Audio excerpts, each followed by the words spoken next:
My father humiliated me in front of 400 guests. He gave my brother the company and gave me a seat near the kitchen doors. 3 days later, I owned more of it than he did. But this story did not begin with revenge. It began the way most family wounds begin, quietly, repeatedly, so early that everyone mistakes it for love. My name is Naomi Halden. I was 29 when my family finally learned that being underestimated can become very expensive. My brother Julian was 33, and for as long as I can remember, people treated him like a gift the world had personally delivered. He was handsome in the easy way that makes strangers trust someone too quickly. Tall, sharp jaw, calm smile, expensive looking even in school uniforms. He learned fast, spoke well, and moved through rooms as if doors were naturally meant to open for him. At 10, he won academic awards. At 14, he captained teams. He was accepted into one of the best business schools in the country. My father frames the letter. My mother cried while reading it aloud to relatives. I was sitting 3 feet away. No one asked how my own exams had gone. That was the rhythm of our house. Julian arrived like fireworks. I arrived like furniture. I was never called a failure. That would have required attention. I was called practical, steady, sweet. Those are often the nicer words families use when they have quietly decided you are not the main story. I studied harder than Julian ever needed to. He could skim a chapter once and discuss it over dinner. I rewrote notes, color-coded folders, stayed awake past midnight, asked teachers for extra help, and still landed somewhere in the safe middle of every ranking. When I got into university from the waitlist, I was proud. I had fought for that place. My father carved roast chicken and announced it to guests like a joke. Naomi made it in by 1 inch. Warm laughter. Then he lifted his wine glass. But a win is a win. Everyone smiled. So I smiled too. Across the table, my grandmother Margaret did not smile. She simply raised her glass a fraction toward me. It was the smallest gesture. But in a house where approval was distributed publicly and unevenly, it felt enormous. Margaret Halden was my father's mother and the true founder of Halden Retail Group. People credited my father for expanding it. That was only half true. My grandmother built the first properties when banks preferred lending to incompetent men over competent women. She negotiated leases while pregnant, collected overdue rent herself, and once fired a contractor by repeating his excuses back to him until he heard how foolish they sounded. She had steel where other people had moods. My father inherited a machine, she built one. That difference matters more than families admit. When Julian came home from school breaks, life reorganized itself around him. Favorite meals, guests invited, stories requested. My mother asked about professors. My father asked about markets. When I came home, I was asked if I could pick up dry cleaning on the way. At 22, I graduated with a business degree no one celebrated because Julian had just completed a prestigious internship overseas. At 23, I joined Halden Retail Group. My father called it a sensible place to start. You are not leadership material. My first desk sat on the 7th floor beside the service corridor. No window. One broken drawer. Lights that hummed like trapped insects. Julian's first office would later have skyline views and smoked glass. My first week involved sewage backups, angry tenants, and replacing a failed HVAC contractor. His involved strategy lunches, mine involved reality. That difference would matter later, because roofs leak equally on everyone. Customers leave silently. Bad leases do not care about bloodlines, and problems tell the truth faster than executives do. At family dinners, nothing changed. My father asked Julian where retail was heading in 5 years. My mother asked which investors impressed him. Then someone would glance politely at me. And Naomi? Still busy? Still busy. As if my life were a waiting room. I always answered kindly. Because when you are the ordinary child, anger gets labeled bitterness, silence gets labeled maturity, and invisibility gets labeled peace. But while they admired Julian, I was learning. Learning who solved things, who took credit, who panicked when details became consequences, who ignored workers paid less than them, who spoke beautifully and delivered badly. I also learned something dangerous. People speak honestly around those they do not fear. Managers complained freely in front of me.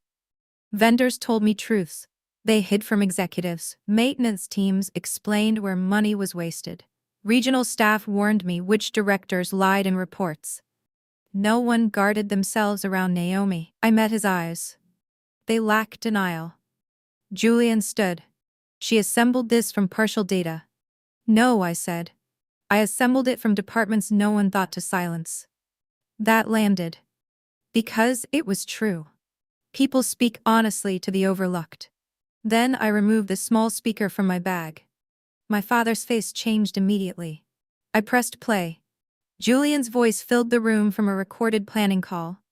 We can temporarily divest logistics, improve valuation optics, then reacquire later if needed. Another voice asked about operational risk. Julian laughed. Markets reward the story first. I stopped the audio. Silence. Not dramatic silence. Disappointed silence. The kind that costs careers. Julian stared at me. Where did you get that? From someone who preferred the company survive. He looked around sharply. No one met his eyes. Robert folded his hands. Were you proposing sale of core infrastructure to improve appearance metrics? It was exploratory, Julian said too quickly. It was reckless, I said. My father rose halfway from his chair. This is a coordinated ambush. I turned to him. No. Then softly. This is what accountability feels like when it arrives late. Robert cleared his throat. We now move to governance motions. Everyone expected blood, termination, scandal, a daughter humiliating father and brother for years of disrespect. They were ready for revenge. What they were not ready for was discipline. I stood. As controlling shareholder, I move that Victor Halden remain employed.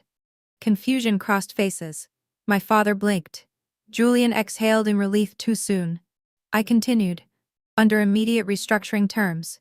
Now everyone leaned forward. Victor Halden will transition today to founder emeritus. Robert's brows rose. I kept going. Ceremonial title. Advisory presence by request only. No signing authority. No hiring authority. No board vote. No operational control. My father's color drained slowly. You cannot. I can. I turned one page. He will retain a private office on floor 12 and conduct one monthly leadership seminar for management trainees. A director coughed to hide laughter. Then I looked at Julian, and Julian Halden will remain employed. His spine straightened. As regional turnaround director. He froze. You will assume responsibility for our 6 weakest performing properties for 12 months. I slid another packet toward him. On-site presence required.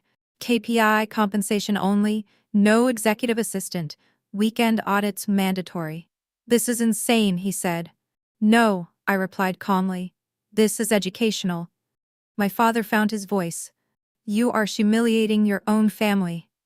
I held his gaze. No. Then I gave him the sentence he had earned. I am introducing consequences. Robert looked around the room. All in favor? Hands rose. One after another.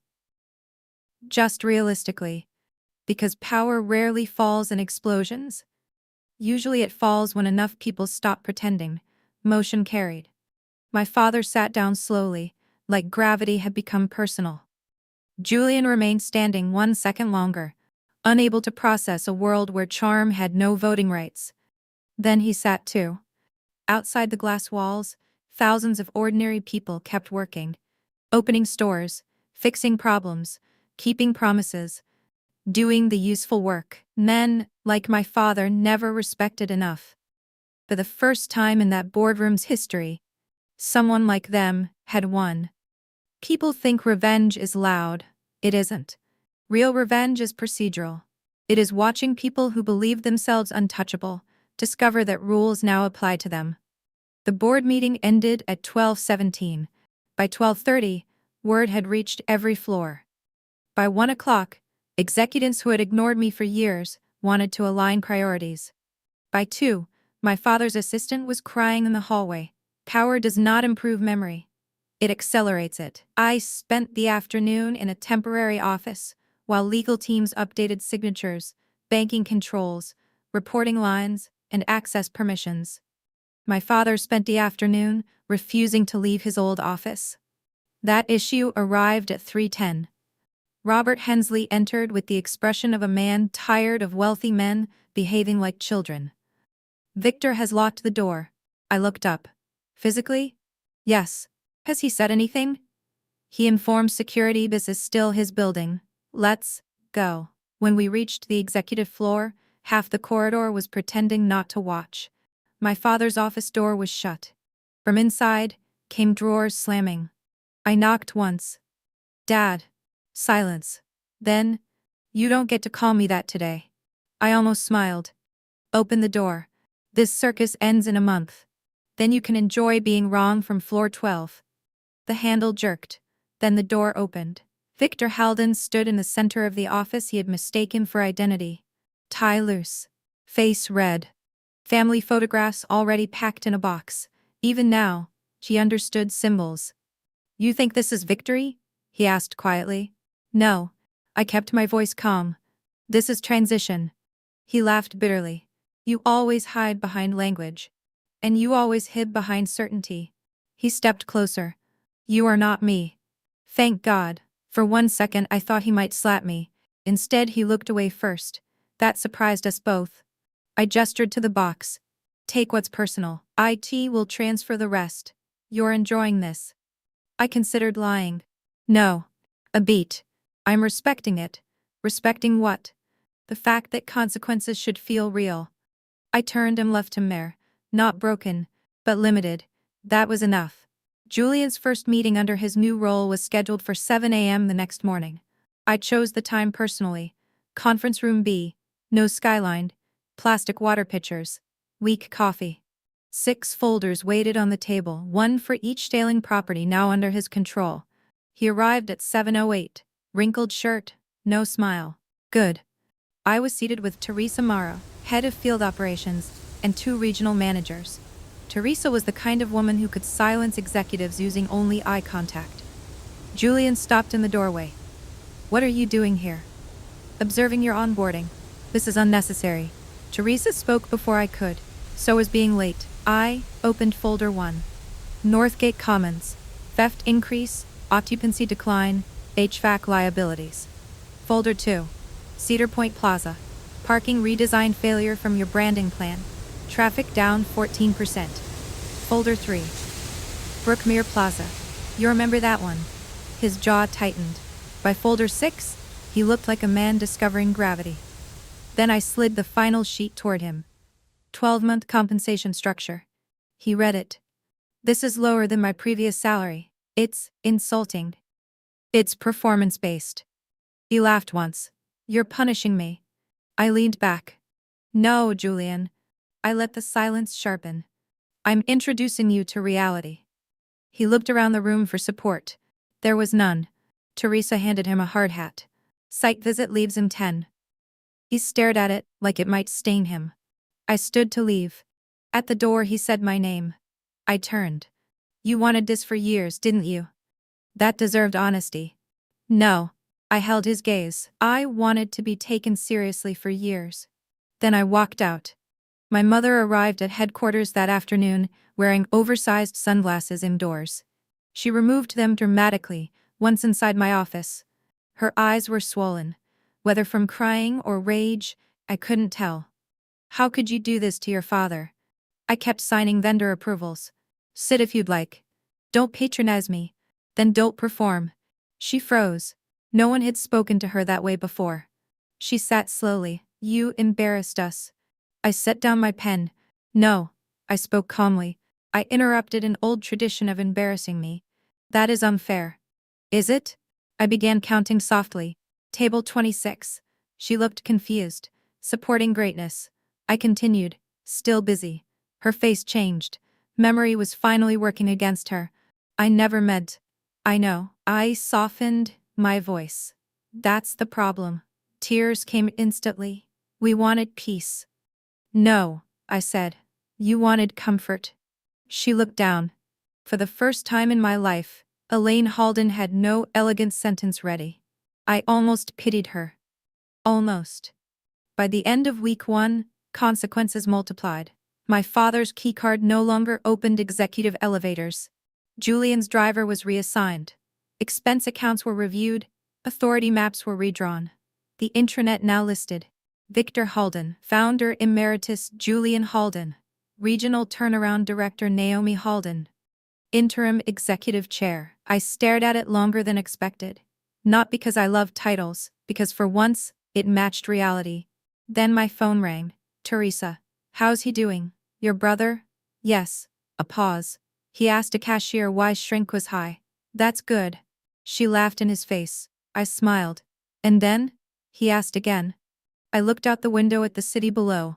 For the first time, I wondered whether punishment might become something better. Not for my father. Some people love control too much to learn without losing it. But Julian? Maybe humiliation was the first honest education he had ever received. And if so, my grandmother had designed this perfectly. The harshest sentence is not losing power. It is finally having to deserve it. People imagine victory feels like fireworks. It usually feels like paperwork. The Monday after the board meeting, I was in the office at 6:30, reviewing debt schedules, while the cleaning crew vacuumed around me. No applause. No cinematic glow. Just numbers, damage, and responsibility. I preferred it that way. By the second week, I knew 3 things. First, the company was weaker than my father had admitted. Second, several executives had survived by flattering power instead of creating value. Many people lowest in the hierarchy understood the business better than those highest in it. That last truth did not surprise me. It confirmed everything Margaret had taught me. I started with simple moves. No new prestige projects. Freeze unnecessary consultant contracts. Review every lease signed in the last 2 years. Restore repair budgets at critical sites. Clear vendor payment backlogs.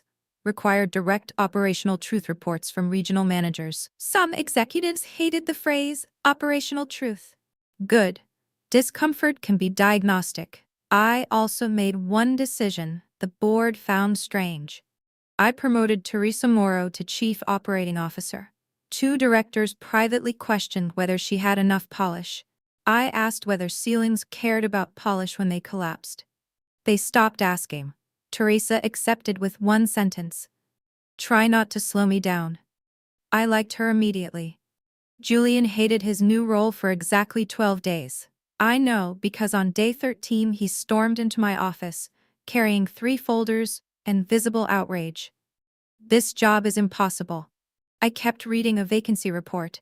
Which part? All of it. I looked up. He was sleeping less, dressing worse, and finally beginning to look real. Specifics help. He dropped folders onto my desk. Northgate has theft. Cedar Point has parking complaints. Brookmere needs HVAC capital. Managers are understaffed. Vendors are late. Tenants lie. Customers complain about everything. I folded my hands.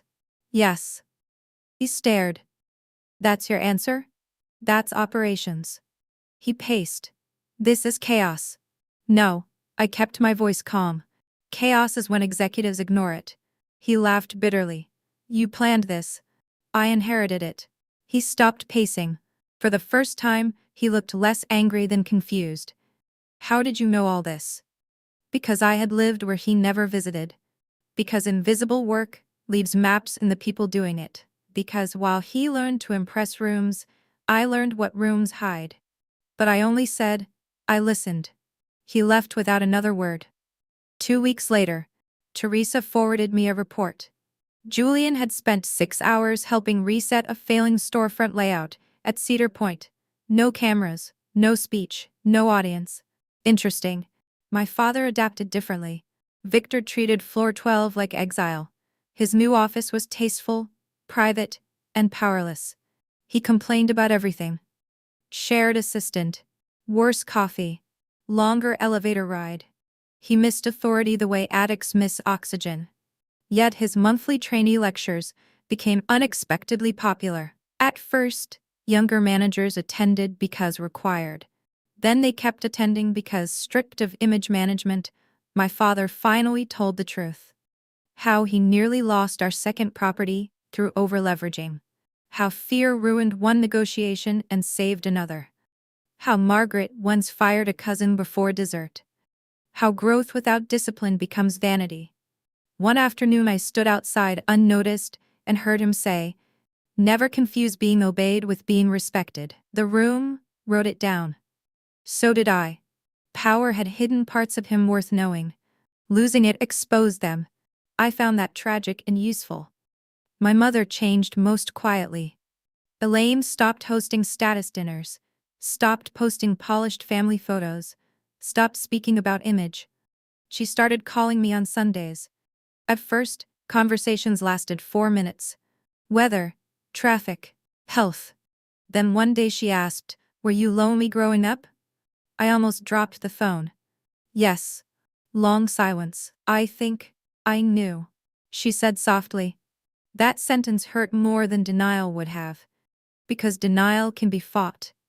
Recognition arrives too late. Still, we kept talking. Healing is less dramatic than revenge. Mostly it sounds like awkward honesty. By quarter's end, results appeared. Vendor trust improved. Turnover slowed. 2 failing sites stabilized. Cash reserves strengthened. Board members who once spoke over me now asked for my opinion. Not because I had transformed. Because performance is a language even biased people eventually learn. Then came the surprise. Julian requested a meeting. Voluntarily. He entered my office carrying no complaint folders. Just a notebook. "I need capital approval for Brookmere." "For what?" "Lighting redesign, better sightlines, family seating, food court visibility." I stared at him. Those were nearly the same recommendations I had made years earlier. He noticed. "Yes," he said, "I should have listened then." The sentence seemed painful for him to produce. I signed the approval. "Try not to waste the chance." He nodded, then hesitated. "I was good at easy things," he said quietly. I said nothing. Being admired, being prepared, being the person everyone expected. He looked around my office. "This is harder." "Yes." He gave a short laugh. "You always made hard things look boring." "That's because hard things usually are." For the first time in our lives, we both smiled honestly at the same moment. Winter arrived. Halden Group posted its healthiest quarter in 3 years. No gala. No speeches. No magazine covers. Just truth doing slow work. That night, alone in my apartment, I opened the leather case Margaret had given me. Inside were old deeds, handwritten notes, tenant letters, and one final sealed envelope with my name. I held it for a long time before opening it, because some inheritances grow heavier after you earn them. And I had a feeling. My grandmother was not finished teaching me yet. The final envelope inside my grandmother's leather case was smaller than I expected. Cream paper. My name written in her sharp, disciplined handwriting. No flourish. No softness. Even affection from Margaret Halden looked professionally formatted. I sat alone at my kitchen table and opened it carefully. Inside was a single folded letter. "Naomi, if you are reading this, then one of 2 things has happened. Either I judged you correctly, or the rest of the family became even more disappointing than expected." I laughed out loud, then cried immediately after. Emotion arriving only after wit. "Very her," I kept reading. "You were never my choice because you were nicer than Julian, nor because you were overlooked. And certainly not because I enjoy dramatic surprises, though I admit some appreciation for timing. I chose you because you understand a truth most ambitious people never learn. Things must work before they can impress. Your father mistakes control for strength. Your mother mistakes appearances for peace. Your brother mistakes talent for entitlement. Do not make your own mistake by confusing pain with wisdom. Being hurt does not automatically make people better. Choose discipline, choose truth. Choose people who carry weight quietly." Then the line that stopped me. "Forgive only when forgiveness protects you more than it protects them." I read it 3 times. All year people had asked if I forgave my family. As if forgiveness were a ribbon to cut once the audience liked the ending. My grandmother understood something deeper. Forgiveness is structure. It must be built where it can hold weight. Spring arrived early. Brookmere Plaza reopened after renovations Julian had overseen personally. Visible food court. Family seating. Improved traffic flow. Traffic rose within weeks. He sent me the numbers with no commentary. I replied with one word. Good. 2 hours later, another message arrived. Lunch? We met at a small diner halfway between Brookmere and headquarters, the kind of place my family once called charming, when they met beneath us. Julian looked different. Less polished. More present. He ordered coffee without checking the cup for chips. I owe you an apology, he said. I let silence do what Margaret taught it to do. He continued. I believed what was easiest to believe. He looked down. That I earned everything because I was better. I said nothing. I never asked what it cost you. There are apologies that beg for absolution. This was not one of them. It was simply true. I hated you for a while, I admitted. He nodded. I know. I don't anymore. He exhaled slowly, like a man setting down something heavy. Neither of us used the word forgiveness. Some things improve when left unnamed. My father's retirement became official in June. He insisted on a modest event, which, for Victor Halden, meant only 200 guests. He stood at the podium, older than I remembered. Perhaps humility ages people faster than stress. He thanked board members, investors, staff, and my late grandmother. Then he paused. People shifted in surprise. Victor Halden did not pause publicly unless he wanted to dominate silence. This pause felt different. And my daughter Naomi, he said. His voice was steady, but not armored. She taught me that inheritance and leadership are not the same thing. The room applauded. I did not cry, not because I felt nothing. Because I no longer needed that sentence the way I once would have. After the event, he approached me privately near the coat room. Still dramatic, I thought. I was hard on you. Yes. I thought pressure built strength. Sometimes it builds distance. He absorbed that, then nodded. We were not repaired, but we were honest. That was more valuable. My mother changed in quieter ways. She sold half the jewelry she never wore and funded scholarships for first-generation students studying operations, logistics, and supply chain management. Not finance, not executive leadership. Operations. I noticed. She noticed me noticing. That, too, was progress. Halden Group entered its strongest year in a decade. Teresa ran the company with ruthless competence and zero patience for nonsense. I remained executive chair, focused on long-term strategy, culture, acquisitions, and succession systems designed specifically to prevent dynastic stupidity. That became my favorite category of work. We promoted site managers into senior roles. We tied bonuses to retention, maintenance standards, and sustainable margins instead of vanity headlines. We stopped trying to look exceptional and became effective. Markets rewarded us anyway. Funny how often substance catches up. One evening in late autumn, I visited the first property my grandmother had ever developed. A small neighborhood retail strip. Pharmacy, bakery, hardware store, laundromat, nothing glamorous. Everything useful. I sat on the same bench where she had once asked me why a shopping center was failing. Children ran past with cookies. An elderly man loaded detergent into his trunk. The bakery owner waved because I bought bread there like anyone else. No one cared about board votes. No one cared about succession drama. They cared whether lights worked, whether rent stayed fair, whether doors opened on time, whether the place remained alive. That was the real business. That was the real empire. Not towers, not galas, not applause. I unfolded my grandmother's letter one more time. Choose people who carry weight quietly. I looked around at clerks closing registers, delivery drivers unloading boxes, parents guiding tired children toward cars. Ordinary people. The kind my family once overlooked. The kind I once feared being. Then I understood Margaret's final lesson. I was never the ordinary child. I was simply standing in a family that could not recognize value unless it arrived shining. They thought I was too ordinary to lead, but ordinary people keep promises. Ordinary people solve problems. Ordinary people hold systems together, while brilliant people give speeches about them. If you have ever been the overlooked one, the underestimated one, the person they politely place near the kitchen doors, listen carefully. You do not need to become dazzling to matter. You need to become undeniable. And sometimes the greatest revenge is not taking what they loved. It is building something better with what they ignored. Why would they? I was only the daughter who tried. The daughter placed near the edge of family photos. The daughter my father once described as someone who would have a stable life.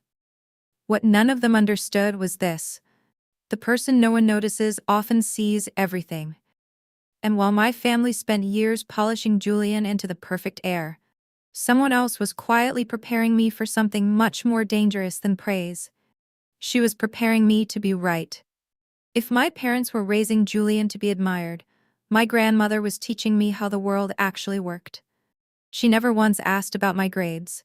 She asked what I noticed. When I was 13, Margaret Halden picked me up on a Saturday morning in her cream-colored sedan and told the driver to head downtown. "Where are we going?" I asked. "To school." "It's summer." "Exactly," she said. "Less noise." We arrived at Brookmere Plaza, one of our older shopping centers. It had fading tile floors, weak lighting, tired storefronts, and the smell of cinnamon pretzels fighting with bleach. To me, it looked normal. To Margaret, normal was often another word for decline. She bought me hot chocolate and sat me on a bench facing the main corridor. "Tell me why this place is losing money." I'm 13, and yet the question remains. So I looked, really looked. Families entered through the east doors, then turned left, because the right corridor felt darker. The food court was hidden too far back. Parents had nowhere comfortable to sit near the children's play area. The best storefront near the entrance sold office printers no one wanted to browse for fun. The directory sign was too small. 3 decorative plants were dead. I started listing things aloud. Margaret smiled slowly. "There you are." That became our ritual. Every few weeks, she took me somewhere connected to the business. A strip mall near the highway, a warehouse with shipping delays, an empty unit in a rich neighborhood. A busy center making no money. She never lectured. She asked questions sharp enough to force thinking. Why do customers walk faster here? Why is the coffee kiosk crowded, but the bakery beside it empty? Why do people avoid that corner? Why is this manager blaming weather for numbers that were bad before rain? At first, I guessed. Eventually, I saw patterns. The bakery sold atmosphere to people in a hurry. Wrong offer, wrong place. The dark corner wasn't cursed. It was badly sightlined. The manager blaming weather was hiding staffing problems. Margaret praised rarely. So when she did, it mattered. "Good," she'd say. One word. I would feel taller for days. At 16, she gave me $500 in cash inside a plain envelope. "Start something." With what? Anything that can fail honestly. So I bought return home goods from liquidation lots online. Damaged packaging, open box lamps, kitchen sets missing 1 spoon. I cleaned them, repaired what I could, photographed them in daylight, and resold them. The first month I made $200. The second month, nearly $900. I tracked margins, shipping costs, refund rates, timing. When I proudly showed my father the spreadsheet, he skimmed it for 3 seconds. "That's cute." Cute. The word people use when they need your effort to stay small. I told Margaret later, expecting sympathy. Good. Good? If he understood it, he'd interfere. Then she tapped my notebook. $10 repeated 1,000 times beats one dramatic deal people clapped for. Julian, meanwhile, spent summers at networking programs and leadership camps where young men in loafers learned to say bold things confidently. My mother saved every certificate. My father framed photos. No one framed the Saturday I helped a kiosk owner double sales by moving products children could reach and placing impulse items near checkout. That was fine. Invisible wins still count. At 18, Margaret took me to one of our warehouses. We stood on a metal catwalk while forklifts moved below. She pointed to a loading lane where trucks kept backing up. What do you see? Bad routing. More. One supervisor approves everything personally. People are waiting because one person likes control. She looked pleased. Excellent. Then she turned to me. Waste hides behind ego more often than theft. I never forgot that sentence. Years later, it explained half my family. By the time I graduated university, I knew things no one in my house respected. How to tell when a tenant planned to leave before saying it. How to read morale by how fast staff answered emails. How to know a project was vanity by who loved announcing it. How to distinguish growth from motion. How to tell whether numbers were healthy or cosmetically arranged. At 22, I had instincts and no glamour. At 24, Julian had prestige and applause. Guess which one my father valued? One rainy evening, I visited Margaret for tea at her penthouse. She had grown thinner, though she still dressed sharper than women half her age. I told her about a failing site I'd helped stabilize through rent adjustments and parking redesign. She listened carefully. Then asked a strange question. If I gave you power tomorrow, would you enjoy it? I laughed. You're asking the wrong granddaughter. I'm asking the correct one. I don't know, I admitted. She seemed satisfied. Good. Why? People who hunger for power often use it badly. She sipped tea. People who fear it sometimes use it responsibly. Then she looked directly at me. Your brother impresses rooms. A pause. You understand systems. No one had ever described me that way. Not practical. Not steady. Not trying. Capable. Useful. Potentially dangerous, if placed correctly. I walked home that night feeling taller than usual. Not because I had changed. Because for 2 hours, someone had spoken to the version of me that was real. And somewhere beneath the family story built around Julian, my grandmother had already begun writing another one. When Julian officially joined Halden Retail Group, my parents treated it like a royal succession. Flowers filled the lobby. Champagne appeared before noon. A photographer had been hired for internal communications, which in my family meant public worship with budget approval. My mother wore white. My father wore the expression of a man congratulating himself for genetics. And Julian arrived 20 minutes late, not accidentally. Julian understood entrances. He stepped out of the elevator in a tailored navy suit. Open collar. Expensive watch visible just enough to be noticed. He kissed my mother's cheek, clasped my father's shoulder, shook hands with senior staff, and smiled at the room like gratitude itself had cheekbones. People applauded without being asked. That was always his real talent. My father tapped a spoon against a glass. Today marks the beginning of Halden Group's next era. My son Julian joins us as Executive Vice President of Strategic Growth. Strategic Growth. A title broad enough to mean power and vague enough to survive failure. He brings elite training, modern vision, and the leadership instincts this company needs. Then my father glanced toward me, where I stood beside the coffee station with 3 regional managers. And Naomi will continue helping operations. Helping operations. That was my introduction. No mention that I had already spent years solving expensive problems executives preferred not to hear about. No mention that 2 properties I'd quietly stabilized were now among our strongest performers. Just helping operations. One manager beside me muttered, "That's brutal." I smiled politely. When humiliation becomes familiar, you stop reacting publicly. You just remember it accurately. Julian's first office was on the 32nd floor. Corner glass, skyline view, Italian desk. Mine remained on 7, beside the service corridor, with one drawer that jammed every Tuesday. His first week involved investor lunches and strategy briefings. Mine involved sewage backups, payroll errors, and a furious bakery tenant threatening legal action. He was introduced to possibilities. I was introduced to consequences.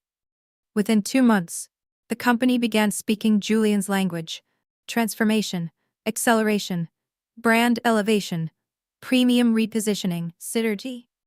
Every presentation gained more slides and less truth. Budgets shifted too. More money for image campaigns, more money for consultants, less money for maintenance, less patience for site complaints. I noticed because complaints arrived faster and repairs took longer. Then came Julian's first major idea. He wanted to lease premium storefronts in 3 suburban centers to luxury lifestyle brands seeking expansion. On paper, rents looked impressive. In reality, those customers did not shop there. I reviewed traffic data, household spending, repeat visits, parking behavior, tenant mix. Wrong audience, wrong identity, wrong pricing. I requested 10 minutes with Julian. He gave me 7. His office smelled like cedar and expensive confidence. I placed reports on the table. These leases will fail. He leaned back. That's a dramatic opener. They're wrong for the locations. Based on income mix, family traffic, repeat behavior, local spend. He smiled. You've become very confident. I'm trying to save us money. No, he said softly. You're mistaking familiarity with importance. I held his gaze. These stores won't last 18 months. He folded his hands.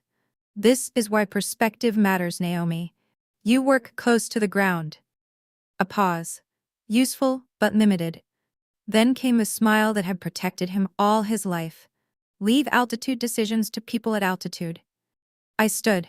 You know what altitude can't smell? He frowned. What? Smoke. Then I walked out. 9 months later, 2 of the 3 luxury tenants negotiated exits. The third delayed rent repeatedly. No one mentioned my warning. Failure moves quietly, when powerful people caused it. Success gets catered. At Thanksgiving that year, my father announced Julian had been invited to speak on a retail innovation panel. My mother nearly cried. Then she turned to me. And Naomi? Still busy? Still busy. That week I had prevented a union complaint, replaced a failed contractor, and negotiated a retention package for a grocery anchor considering exit. But yes, busy. Julian spoke for 20 minutes about customer ecosystems. People leaned in like disciples. I looked down the table. Margaret was watching me. Later, while coats were being gathered, she stopped me in the hallway. Walk me upstairs. I followed her slowly. At the landing she paused, then said, Your brother thinks leadership is being believed. I waited. She looked directly at me. It is being correct when no one claps. Then she continued upstairs. I stood there hearing laughter below from something Julian had said.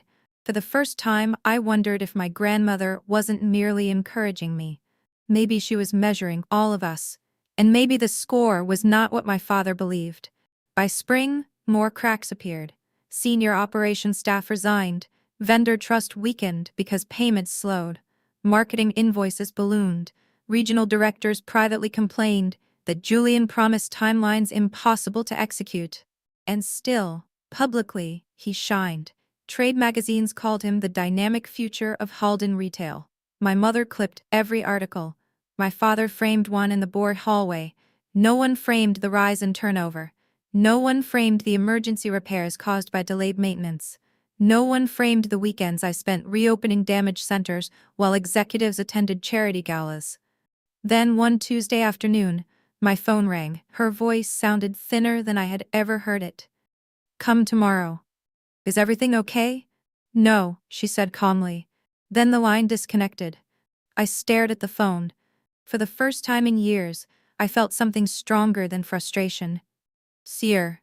Because if Margaret Halden sounded fragile, the only person in my family who truly understood what was happening might be running out of time. I went to my grandmother's penthouse the next morning before work. The apartment overlooked the river and carried the kind of wealth that never needs to prove itself. Old wood floors, fresh flowers, quiet art. Everything chosen, nothing flaunted. Margaret sat by the window with a blanket over her knees. For the first time in my life, she looked smaller than the room around her. I hated that immediately. You're late, she said. Then why did it feel late? Illness had weakened her body, not her standards. I kissed her cheek and sat across from her. Medical papers rested on the side table in a neat stack. I glanced at them. Boring documents, she said. Ignore them. I obeyed. She poured tea with slower hands than I remembered, then asked the question without warning. How bad is it? I knew what she meant. The company? What else in this family is worth discussing? Vacancy risk rising in 3 centers. Cash reserves tightening. Prestige leases underperforming. Delayed maintenance becoming liability. Strong operators resigning. Vendors losing trust. Too many decisions flowing upward to people who enjoyed power more than responsibility. She listened without interrupting. When I finished, she nodded once. And your father still believes confidence is competence. And Julian. I hesitated. She noticed. Say it, I said carefully. But he treats consequences like something that happens later to someone else. That made her smile. Cruel. A beat. Accurate. Then her face settled. Naomi, look at me. I did. I built Halden Group by fearing waste more than embarrassment. She adjusted the blanket. Your father fears embarrassment more than waste. She let the sentence hang. That reversal ruins companies. My throat tightened. Then stop him. No. She said it calmly. Some words divide life into before and after. Those 3 did. I stared at her. She reached for the teapot. Don't look shocked. Doctors have become boringly unanimous. I laughed once through tears I hadn't approved. She handed me a linen napkin. Use that. Tears stain silk. Even then, no melodrama. Then she leaned beside her chair and lifted a dark leather case. Heavy enough that I took it with both hands. She placed a sealed envelope on top. Do not open these yet. What are they? Timing. Listen. Her voice sharpened into command. When people tell the truth too early, they are ignored. She pointed at the case. When they tell it too late, it becomes decoration. I held it tighter. When do I open it? When they erase you in public. I frowned. They already do that privately. That is rehearsal, she said. I mean publicly. I wanted answers. Instead, I asked the real question. Why me? For the first time that morning, she looked tired. She pointed lightly toward me. You want things to work. Then she added, one can be trained, the other cannot. I stayed another hour. We spoke about small things after that. A bakery she still hated for replacing butter with trends. My terrible haircut at 17. A board member she considered decorative furniture. When I rose to leave, she said one last thing. Do not become sentimental after I'm gone. Why? It leads to weak decisions. 3 months later, she died. The obituary called her visionary, pioneer, philanthropist, beloved matriarch. All true, none complete. At the funeral, my father gave a polished speech about legacy. My mother cried beautifully. Julian looked solemn in a charcoal suit, expensive enough to insult grief. Executives praised her standards. Developers praised her courage. Board members praised her instincts. I stood in the second row thinking, most of you loved the myth of her. Very few loved the woman. After the burial, my father announced there would be a memorial gala in 6 months. To honor Margaret's life, he said, and celebrate the future of Halden Group. Even mourning, in our family, needed branding. I placed the leather case in my apartment closet. I thought about opening it every week, sometimes every day. I never did, partly because I respected her instructions, partly because I still hoped I was wrong about my family. That they were shallow, yes, blind, often, but not cruel enough to erase me publicly. Then summer came. Another expensive image campaign launched while repairs were delayed. 2 respected operators resigned. I was excluded from a restructuring meeting involving regions I supervised. When I asked why, HR said attendance had been limited to strategic personnel. Strategic personnel. I nearly laughed. Later that week, I overheard 2 executives in the hallway. Victor's, making it official soon. At the gala, perfect setting. And Naomi? A pause. Decorative casualty. They noticed me standing there and froze. I smiled pleasantly and walked on. That night, I opened my closet and stared at the leather case. When they erase you in public. I still wanted to believe it wouldn't happen. Then, the gala invitations arrived. Mine came by courier. Cream cardstock. Gold lettering. Table 26. No family designation. No +1. No role listed. That evening, my mother posted Julian's invitation online. Join us as we celebrate the next chapter of Halden Group, under Julian Halden's leadership. I placed both invitations side by side, on my kitchen table. One made me logistics. One made him destiny. Something cold and clear moved through me. Not rage. Recognition. They were going to use my grandmother's memorial to crown my brother, and somewhere inside that leather case sat the reason Margaret Halden had expected exactly this. I moved it to the front shelf, not to open, not yet, just to remember something I had forgotten, while trying to be patient. Some doors do not open with kindness. Some open only when insult turns the key. The Meridian Grand Hotel had the kind of lobby designed to make ordinary people lower their voices. Marble floors polished like mirrors. Chandeliers large enough to suggest electricity existed only for decoration. Staff who moved so quietly they seemed trained to apologize for sound. Halden Group rented the grand ballroom for what my father called a dual-purpose evening. To honor Margaret Halden's legacy and celebrate the company's future. In other words, grief first, coronation second. 400 guests attended. Investors, bankers, board members, developers, political donors, old family friends who praised loyalty while checking net worth. My mother had planned every detail. Flowers, menus, lighting, guest flow, seating charts, especially seating charts. I know because she intercepted me before I entered the ballroom. Elaine Halden wore midnight blue silk and diamonds heavy enough to fund scholarships. "You're late. It's 6:58. Then, emotionally late. She handed me my place card. Table 26. Near the rear service doors, I looked past her. Tables 1 through 6 surrounded the stage. Board members occupied the inner ring. Family allies sat close. My brother's future in-laws had better seats than I did. "Is this a mistake?" I asked.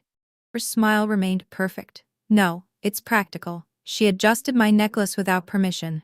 "You'll be more comfortable with operations staff." Comfortable. The elegant word people use when insulting you politely. I work with many of them. Exactly. Then she lowered her voice.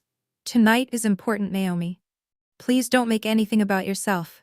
She turned away before I could answer. That was her talent. Delivering wounds while preserving posture. I found table 26 near 2 swinging service doors, where waiters emerged carrying trays. Each time they opened, warm kitchen air spilled into the ballroom. My table mates included a retired contractor, 2 district supervisors, and a cousin who once asked if operations was basically customer service. They looked embarrassed for me. I thanked them by pretending not to notice. At 8:30, lights dimmed. A tribute video began. My grandmother appeared in black and white photographs, breaking ground at construction sites, reviewing plans, shaking hands with mayors, standing in heels on muddy lots beside men who underestimated her. The room applauded. I did too. Then the screen changed. My father walked on stage. Victor Halden wore a black tuxedo, and the expression of a man who believed history should be grateful for him. He spoke beautifully. That was always dangerous. He praised Margaret's discipline, courage, instincts, standards. He called her the foundation of everything we had. Then he shifted. As we honor where we came from, we must also celebrate where we are going. The screen behind him lit with Julian, professional portraits, boardroom photos, conference photos, my brother smiling against skylines, as if he personally invented cities. Applause began before my father continued. "I am proud to formally appoint Julian Halden as president of Halden Retail Group." The room rose. Standing ovation. Julian walked to the stage smiling modestly, the way practiced people do when receiving what they expected all along. My mother cried into her tissue she had almost certainly prepared in advance. My father embraced him. Cameras flashed. Then came the second blade. As part of our long-term transition plan, All future executive succession authority will proceed through Julian. More applause. Meaning everything. Meaning control. Meaning the family story would continue exactly as written. Then my father laughed lightly and added, "And Naomi, of course, will always have a place supporting greatness." The room released polite laughter. Not cruel laughter, worse, social laughter. The kind people give when hierarchy has spoken and they want to stay safe. I felt faces avoiding mine. At my table, one supervisor whispered, "Jesus." The retired contractor stared into his water glass. A cousin leaned toward me. "So what exactly do you do there?" I looked at the stage, my father glowing, my mother radiant, my brother crowned. Then suddenly I understood something painful and clean. They had not forgotten me. They had placed me exactly where they wanted me, visible enough to diminish, far enough to dismiss. Then a voice behind me said quietly, "She chose the timing well." I turned. An older man stood there in a charcoal suit, silver hair, posture precise enough to suggest a lifetime of being obeyed in difficult rooms. "Naomi Halden?" "Yes. My name is Adrian Cross." I shook it, automatically. I represented Margaret Halden privately for 14 years. My pulse changed. "I don't believe we've met." She preferred secrecy when intelligence was involved. From inside his jacket, he removed a cream envelope sealed in dark wax. "MH. My grandmother's initials. She instructed me to deliver this only if your family publicly erased you." My fingers went cold. "What is it?" "The correction." He placed it in my hand. "You have 3 working days." Before I could ask anything else, he disappeared back into the crowd, with the skill of a man used to detonating rooms quietly. I stared at the envelope. Hands trembling, I broke the seal. Inside was an amended will, legally executed, witnessed, precise. One sentence changed the temperature of the night. "To my granddaughter Naomi Halden, I leave 52% controlling voting interest in Halden Retail Group, effective upon lawful activation." I read it again. 52%. Control. There was more. Condition of transfer. Beneficiary must request an emergency board meeting within 3 working days of receipt. Failure to do so voids this amendment. Then I unfolded the handwritten note tucked behind it. "Your brother loves winning. Your father loves control. Your mother loves appearances. You love things that work. Choose wisely." I looked up at the stage. Guests lined up to congratulate the future king. My father laughed with investors. My mother glowed beside cameras. No one noticed that the ordinary daughter at table 26 had just become the most powerful person in the family. I folded the papers carefully, stood, and walked toward the service corridor, not because I was upset, because I needed privacy. To begin a war. I stood in the service corridor behind the ballroom while waiters rushed past me carrying champagne and plated sea bass. No one looked twice. That was the useful thing about being invisible. People assume you are harmless. I read the will again under fluorescent lights beside stacked linen carts. Then a third time.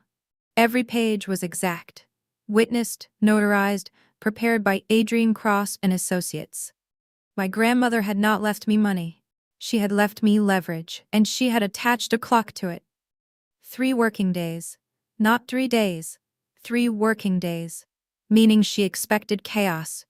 Meaning she knew there would pressure me, delay me, shame me, distract me. She had written the clause for someone forced to think clearly while disrespected. I folded the documents and returned to the ballroom with a calm face.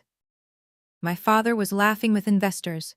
My mother was receiving compliments as if she had personally created success. Julian stood surrounded by younger executives, eager to orbit new power. No one noticed me walk past them. No one noticed me leave. I got home at 10:15. My apartment was a 1-bedroom rental with stubborn windows, radiator heat, and plumbing that sighed like it regretted commitment. The kind of place my family called fine for now.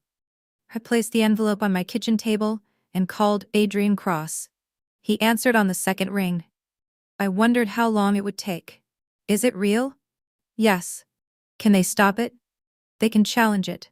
Stopping it is another matter. Why the 3 working days? A pause. Your grandmother believed hesitation was your greatest weakness. That hurt because it was true. She also believed pressure would reveal whether you were ready. I looked at the envelope. What do I need? 3 board members to support an emergency petition. I already have one likely yes. Who? She valued preparation. Sleep if you can. We start at 7. I did not sleep. I made tea I never drank, walked circles through my apartment, imagined every version of the next week. My father disowning me, my mother crying publicly, Julian calling me jealous, executives treating me like an emotional inconvenience. Then I imagined doing nothing, returning to work, watching Julian inherit everything, listening to people say he earned it. That thought steadied me more than courage. At 7:03, Adrian called. Yes. Good. We're meeting Margaret Coleman at 8. Margaret Coleman had served on our board for 30 years and once rescued the company during a brutal recession. Sharp eyes, no wasted words. She met us in a private room above an old cafe downtown. She studied me before speaking. So, you're the granddaughter who listens. She spoke of me? She complained about nearly everyone, Margaret said dryly. She praised almost no one. Adrian handed her the will. Then looked at me. Do you want revenge or responsibility? The question landed hard. I want the company protected. She nodded. Better answer than most heirs give. She signed immediately. 1, Adrian said. By noon, Richard Velez signed. A veteran real estate operator my father had sidelined after warnings about debt exposure. Victor mistakes confidence for math, he muttered. By 3, Susan Kwan signed. Supplier representative. Impossible to charm. Your brother talks about ecosystems, she said. He still pays invoices late. 3 signatures. Enough. The petition was filed at 4:42. Emergency board meeting, Wednesday, 10 a.m. 3rd working day. My phone rang before I reached the elevator. My mother. What have you done? Honored Grandma's wishes. You're humiliating your father. No, I said calmly. That was last night. She gasped and hung up. Julian called next. This is emotional sabotage. It's governance. You don't understand what you're triggering. Maybe I understand better than you. His voice hardened. You've always resented me. I almost laughed. No. I resented being dismissed by people who confuse applause with value. Silence. Then coldness.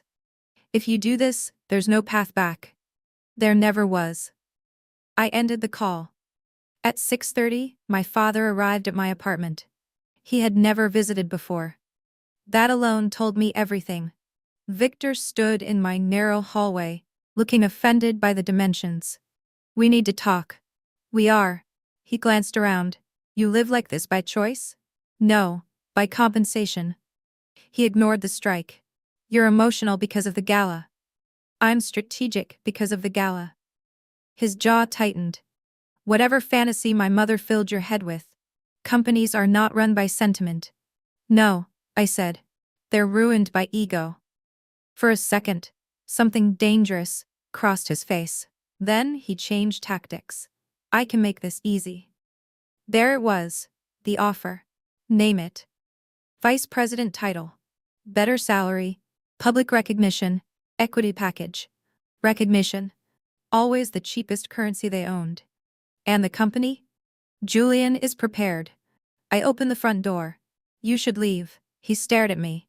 You are making the biggest mistake of your life. I held his gaze. No. Then I gave him the truth. The biggest mistake of my life was waiting this long. He walked out without another word. I locked the door. Then sat on the floor and shook for 10 full minutes. Not from fear. From finally choosing myself. The next 48 hours became a campaign. Executives who forgot my birthday wanted coffee. People who ignored my emails wanted partnership. Messages arrived offering compromise, unity, healing, family. Power restores memory quickly. I accepted none of it.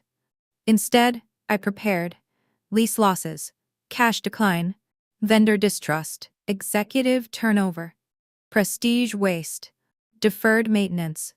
I printed board packets, rehearsed answers, chose one gray suit, and on the note before the meeting, I placed my grandmother's note beside the bed. You love things that work. For the first time in my life, I understood something dangerous. Ordinary people become powerful the moment they stop accepting disrespect. The Halden Group boardroom sat on the 37th floor. Wrapped in glass and ego, the city stretched in every direction below us. Towers shining, traffic moving, thousands of ordinary people already solving problems no one in that room could name. My father believed architecture should intimidate. Long walnut table, leather chairs, muted art, perfect lighting, a wall of framed milestones celebrating company growth. If you looked closely, Victor Halden stood near the center of almost every photograph. Even memory had been curated. I arrived at 9:40. Early enough to breathe. Late enough not to wait publicly. The receptionist who had ignored me for years stood when I approached. Good morning, Ms. Halden. Interesting. Power had already updated my title. Inside, board members were settling into seats. Others stood in small clusters speaking too softly. My father sat at the head of the table reviewing papers with theatrical calm. Julian sat to his right, jaw tight, pretending to check messages. My chair had been placed near the far end. I walked to it, then lifted it, and moved it 3 seats closer to center. No one objected. That silence taught me more than words. Adrian Cross entered, carrying a slim briefcase. He nodded once, but did not smile. At 10 sharp, Robert Hensley, board chairman, called the meeting to order. This emergency session has been petitioned under shareholder authority. We will first verify submitted documentation. My father leaned back. I'd like the record to note. This process appears emotionally motivated. There it was. The oldest weapon against women in serious rooms. Emotion. Robert did not look up. Noted. Adrian stood. He presented the amended will, witness signatures, trust instruments, and controlling share mechanism. No drama. Facts are most dangerous when calm. When he finished, Robert adjusted his glasses. Documentation appears valid pending routine confirmation. He looked around the table. Effective provisionally, Naomi Halden now controls 52% voting interest in Halden Retail Group. My father's hand tightened around his pen. Julian spoke first. This is absurd. Naomi has no executive qualifications. I looked at him. You had none when appointed EVP. 2 directors looked down to hide reactions. He flushed. That was different. Yes, I said. You were male and applauded. My father slapped the table lightly. Enough. He turned to the board. My daughter has operational experience. Complaints, vendors, site issues, useful work. A pause. But not leadership. Useful work. Even now he could not stop diminishing the labor that kept his company alive. I opened the packets in front of me. Then let's discuss leadership. I slid folders down the table. Blue tabs marked sections. Lease exposure, cash compression, attrition risk, deferred maintenance, vanity spend. Pages turned. The room grew quieter. Page 3 shows 9 underperforming leases approved in the last 18 months, at rates unsupported by local demographics. Page turn. Page 5 shows reserves down 22%, while prestige marketing spend rose 40%. Page turn. Page 7 lists 6 senior resignations in 10 months, mostly execution-heavy roles. Page turn. Page 9 outlines deferred repairs carrying liability risk across 3 centers. These numbers lack context.